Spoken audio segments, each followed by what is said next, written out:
L'Organisation internationale de développement économique, OIDE, est une institution internationale de développement rattachée aux États par des accords de siège et à l'ONU à travers la Convention des Nations Unies, signée à Vienne entre les États le 18 avril 1961 sur les relations diplomatiques et consulaires.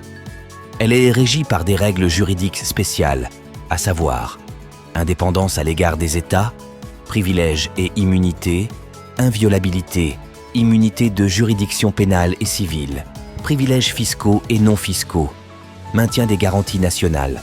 À cela s'ajoute la protection des libertés individuelles et la garantie des procédures et voies de recours.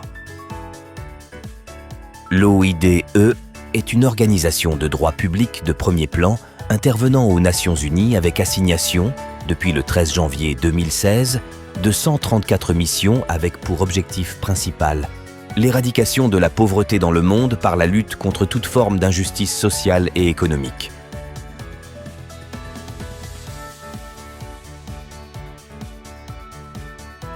Ainsi, l'OIDE s'est donné pour priorité de s'attaquer à la question de la dette des États en général et particulièrement celle des pays africains. Par la promotion de l'économie endogène, nous garantissons la prospérité et la paix grâce au nouvel indice économique mondial qu'est le triple B.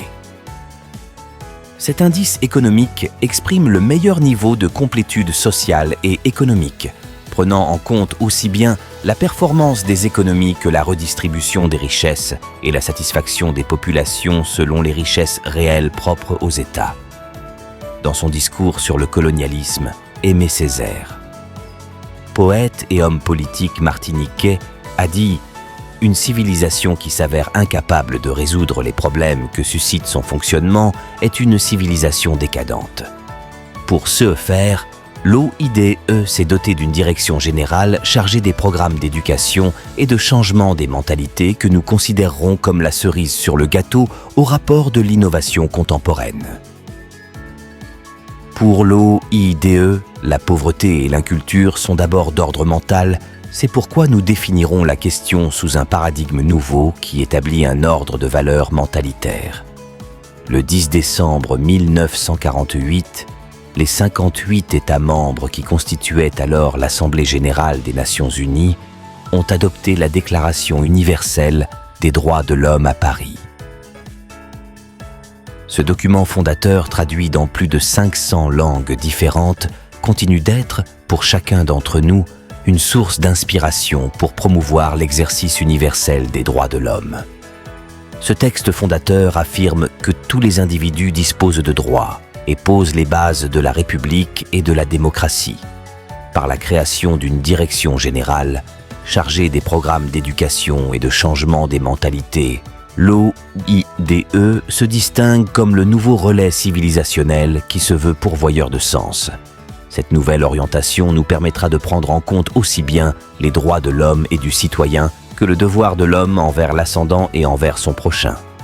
L'OIDE, à travers sa direction générale, chargée des programmes d'éducation et de changement des mentalités, s'engage à déprécier la rigidité des principes contemporains au profit de l'innovation, de la transmission et de la promotion des émulations nouvelles. Il lui reviendra de définir aussi bien la politique que la logistique nouvelle de transmission des compétences et valeurs.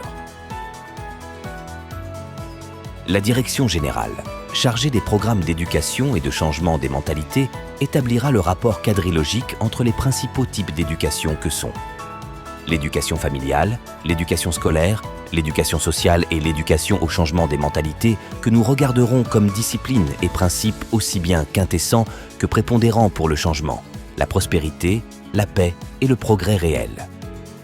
Le changement de mentalité, gage de justice sociale et du bonheur universel.